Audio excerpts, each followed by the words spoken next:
Hello guys! Andito kami ng visit sa aking mother sa Santuario di Bacolod. Meron akong pasta, yung with bacon and mushroom. At hindi na ako nagluto ng Valenciana, yung yellow rice. At saka yung suman sa amin, yung biko.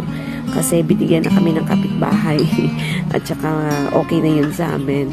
Importante, meron kaming maliit na pagtitipon na family para sa araw na ito kasi na-miss ko na talaga yung mom ko. Hindi na na-visit yung sister ko sa Memorial Park sa kabila kasi grabe yung traffic. Pero by the next day, pupunta kami doon. At yun lang muna yung update for today. Mag-ingat tayong lahat sa araw na ito. God bless.